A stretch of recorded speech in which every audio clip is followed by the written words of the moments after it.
Congresswoman Young Kim. She's a Republican of California, representing the 40th Congressional District in California, which comprises Orange, San Bernardino, and Riverside counties. The Common Ground Committee, a nonpartisan citizen-led organization working to reduce incivility and political polarization, ranks every member of Congress on how well they do on that. Congresswoman Kim scores 93 out of 100. She's a Common Ground champion in the top 2% of all elected officials in the U.S. on the scorecard, including members of the House, the Senate, and 50 governors. She's the highest scoring elected official in California, and her score is more than 3 times the average for all elected officials at 29. To find out how your elected official scores on the Common Ground scorecard, go to commongroundscorecard.org. Congresswoman, welcome. Julie, thank you very much for having me. It's a real pleasure. Tell us about all this bipartisanship. I hear it's a little harder these days in Congress, though. No doubt. But, Julie, I came to Congress to bring common sense and promise to break through the partisan gridlock and get things done for my district. That is my number one priority. That's why I'm so delighted that my team and I worked really hard since I was in Congress from 117 Congress to today. I've got more than 30 bills out of the House, and 15 of them are already signed into law. Wow. And that's led in about 3 years, and under both Republican and Democrat speakers. To me, bipartisanship means both sides coming to the table and working to find common ground for the good of the American people, but especially for my constituency in the California's 40th district. That's why I'm working hard along with my colleagues serving on the Problem Solvers Caucus. Nice. I'm very proud of that. Yes, the Problem Solvers. You're also co-chair of the Women in STEM Caucus. That's very interesting. Yeah, there are several organizations and caucuses that I'm a part of. One that you just mentioned, I work with Representative Chrissy Houlihan and Haley Stevens, both Democratic women, wonderful women in STEM area. So we are serving as co-chairs of the Women in STEM Caucus, and we are aiming to support and increase the number of women and minority groups in STEM fields. But that's not the only thing, though. I serve as co-chair with Representative Joyce Beatty of Ohio as, serving on the Financial Literacy and Wealth Creation Caucus.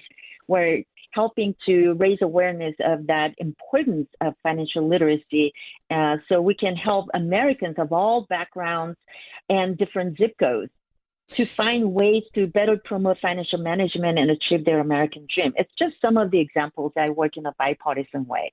And you are, in the other part of your life, a small business owner. Yes, I am, which is why it's so important that I work on access to capital for small businesses, individuals from especially the minority backgrounds that do not necessarily understand how to navigate the federal resources that are available. So I work in a bipartisan way for that. It's really interesting. Your top issue, one of your top issues is fighting retail organized crime and home burglaries, both of which I know are terrible problems in California. Can you tell us about your work there? Yes. Last month we saw in my areas 34 home burglaries in 35 days in Orange County. And That's just amazing. But unfortunately, this retail theft and home burglaries are becoming our new normal. And it shouldn't be.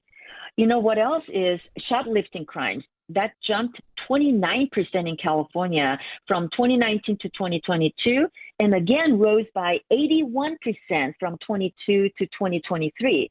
So I am really working hard to address the retail crimes because that endangers public safety, make life harder for businesses, and hurt our economy. Our California have very lax crime bills, such as California lawmakers. It's so bad that they're trying to change Prop 47 that they passed. So while they're debating changing that Prop 47, I have a bill in Congress, and I hope Congress passes my bill, improving federal investigations of organized retail crime act. That will help boost the information sharing among law enforcement at the federal, state, and local levels to help address retail crime. I mean, it's a terrible thing for communities when small business owners say, you know what, forget it. I don't need this. The police aren't doing anything. I'm getting robbed all the time. I'm just going out of business. Yeah, we need to definitely address this issue because not only this, we have South America, organized gang. They come to our country from especially countries like Chile. And they're really involved in the home burglaries and thefts. So we're addressing that issue as on top of the crimes that we see here locally based on the legislation that was passed from Sacramento. So I need to address that. But all of this cannot be done unless we work in a bipartisan way. And so I want to allow me to talk about this but resolution that I introduced with my Democratic colleague, Emmanuel Cleaver. He's a Democrat from Missouri. We felt that we needed to make sure that any bill, resolutions, or initiatives that we introduce in Congress, it should allow for two members to be officially listed as co-leads of a bill if the two of them are from opposite parties.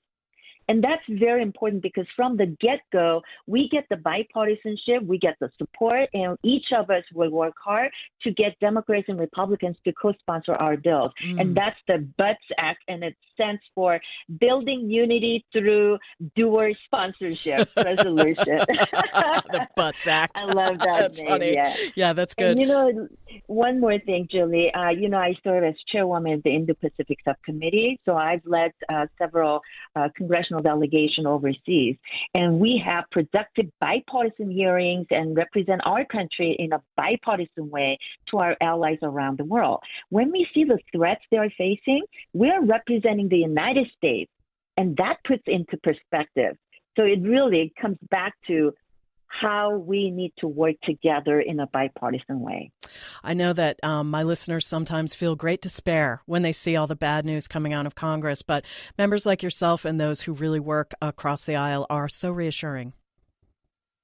Well, I'll continue to be your bipartisan advocate in Congress, and I'll hope to be. I was really thrilled when you introduced me as one of the top bipartisan member, and that is a badge of honor, and I'm going to continue to work to maintain that title while I serve in Congress. Congresswoman Young Kim, 감사합니다. Thank you. Oh, thank you so much. 감사합니다, Julie. Have a great day. Thank you for joining me.